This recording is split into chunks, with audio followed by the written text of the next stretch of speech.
Hello అండి, welcome back to my YouTube channel. అందరూ బాగున్నారా? చేపల పులుసు చేసుకోవాలంటే ఈ విధంగా చేసుకున్నారంటే చాలా టేస్టీగా ఉంటుంది. ప్రాసెస్ కూడా చాలా సింపుల్గా అయిపోతుంది, ఎక్కువ హడావిడి లేకుండా.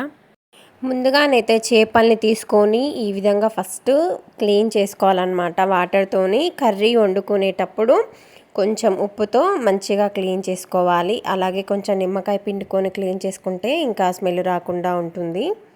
తర్వాత గ్యాస్ వెలిగించుకొని కడాయి పెట్టుకొని అందులో ఒక 4 స్పూన్ల వరకు ఆయిల్ పోసుకొని సన్నగా కట్ చేసుకున్న ఉల్లిపాయ ముక్కల్ని ఇంకా ఒక 4-5 పచ్చిమిర్చి ముక్కల్ని వేసుకొని ఇవి బాగా దూరగా ఫ్రై అయ్యేంత వరకు ఫ్రై చేసుకోండి.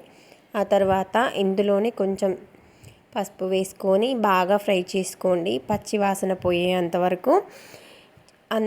తర్వాత ఇందులోనే కొంచెం అల్లాన్ని కూడా వేసుకోండి, ఒక స్పూన్ అయితే సరిపోతుంది. ఇది కూడా పచ్చివాసన పోయేంత వరకు బాగా ఫ్రై చేసుకోండి. ఆ తర్వాత కొంచెం చింతపండు రసాన్ని కూడా ఇందులోనే వేసుకోవాలి. ఒక చిన్న నిమ్మకాయ అంత సైజు చింతపండు రసాన్ని వేసుకుంటే సరిపోతుంది. ఇందులో తగినంత ఉప్పు కూడా వేసుకోండి.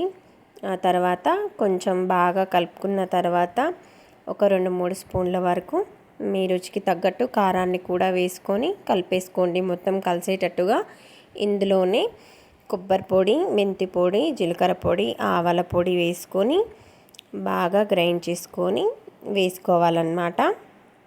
అలాగే ఒక స్పూను గరం మసాలా, ధనియాల పొడి కూడా వేసుకొని బాగా కలిసేటట్టుగా పూర్తిగా కలుపుకోండి. ఈ విధంగా ఇది ఒక 5 మినిట్స్ బాగా నూనె తేలిన తర్వాత ఈ చేప ముక్కలన్నింటినీ ఇందులో వేసుకోవాలి. పులుసులో వేసుకొని ఒక 5 మినిట్స్ అలా హై ఫ్లేమ్లో ఉంచుకోవాలన్నమాట. అన్ని చేపల్లో కన్నా ఈ చేప టేస్ట్ చాలా బాగుంటుంది. ఎంత సింపుల్గా చేసినా చాలా టేస్టీగా ఉంటుంది. ఇలా ఒక 5 మినిట్స్ బాగా మరిగిన తర్వాత పులుసు ఇందులోనే కొంచెం కొత్తిమీర కూడా చల్లుకొని మొత్తం కలిసేటట్టుగా కలుపుకోవాలన్నమాట.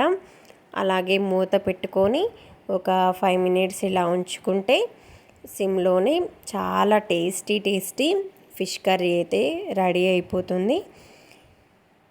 చూసారు కదా ఎంతో టేస్టీ ఫిష్ కర్రీ ఎలా చేశానో. చాలా సింపుల్గా అయిపోయింది ప్రాసెస్ కూడా. లాస్ట్ వరకు చూసినందుకు అందరికీ ధన్యవాదాలు.